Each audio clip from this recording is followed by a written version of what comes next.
Hi guys, this is Gail with Gail's Southern Living. Welcome to my kitchen. Today I'm going to be doing my final video for Survival Seeds 2024, hosted by the Vineyard Chicks, Bushcraft Family, and Lazy Days Ahead. And thank you so much to the host of the event, and thank you for mailing out all those seeds for us to try out. So here is my final video. I'm just sitting around this morning in the kitchen having some iced coffee. I've already had my regular coffee, but I felt like I needed a little bit more caffeine this morning to get myself going for this Monday morning. Okay. I actually put these in order of favorite to least favorite as well. So number one, Mariana tomatoes. So I planted my Mariana tomatoes in my raised bed, one of the ones that was an old shipping container that I had painted pink. And I ended up with 4 plants of that. I actually planted some basil, some Italian basil and some purple basil down the middle. And all 4 plants did great. I had a great harvest on those.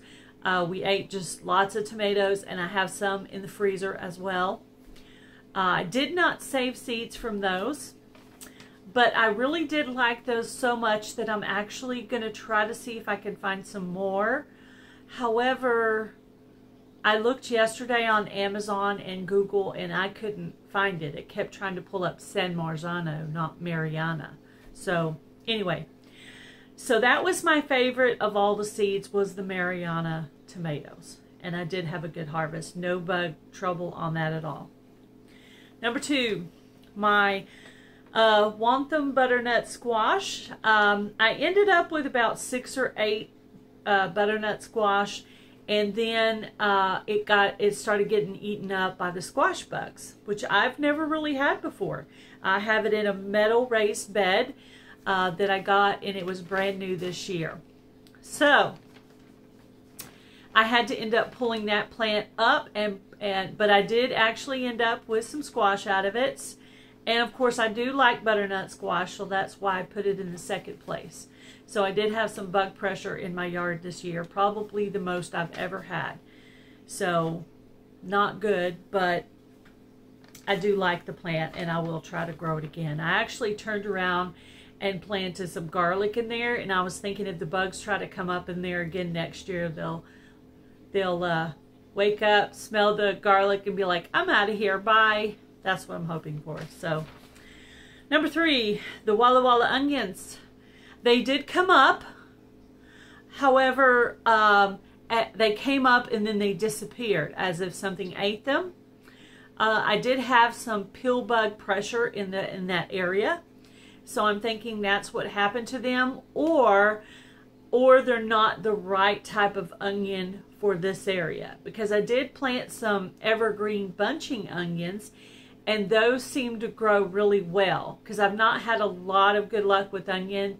So I'll probably end up buying the evergreen bunchy onion, but I will try again. I will try again. I'm willing to try that again. I do love onion. I love cooking with onion, preserving the onion, and I'm hoping to get a new dehydrator for Christmas, so wish me luck on that. All right, so I put that in the number 3 spot. Number 4, Pepproncini peppers.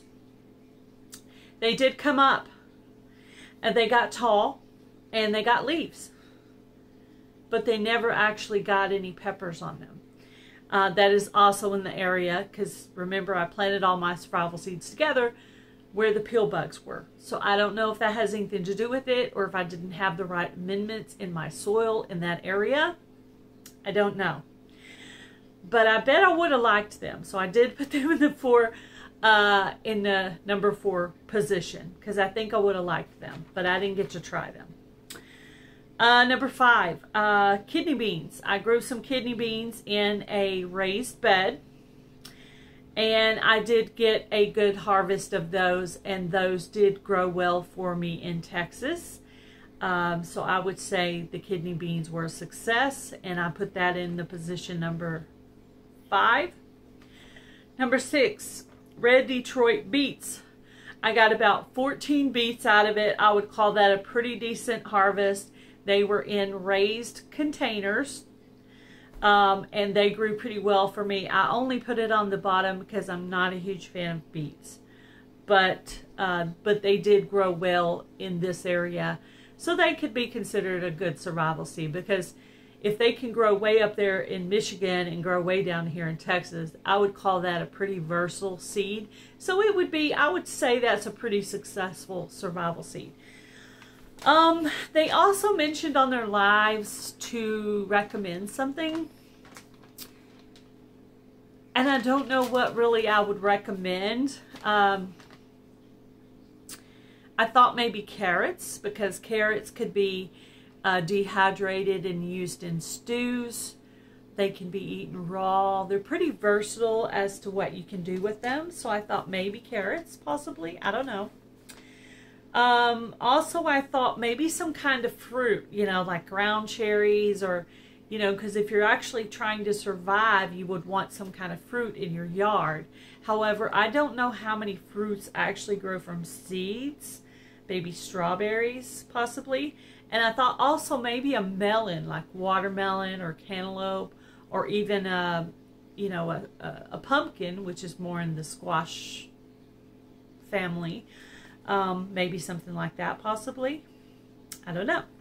So I don't really have a great amount of suggestion. I did not harvest the seeds for my plants. I did not do that. Just got busy and got a little overwhelmed with the bugs. I did plant myself a nice fall garden, and I basically just planted some zucchini, some butternut squash. I planted kale and lettuce, but those two things didn't come up. And I planted some flowers for pollination, some zinnias. I have some 4 o'clocks coming up from their own seed that fell.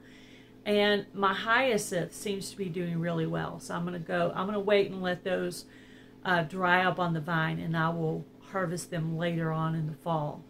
Pinecone Fest is coming up, so I'm looking forward to that, and I will be seeing quite a few channels at Pinecone Fest, so I'm really excited. I'll have some lives.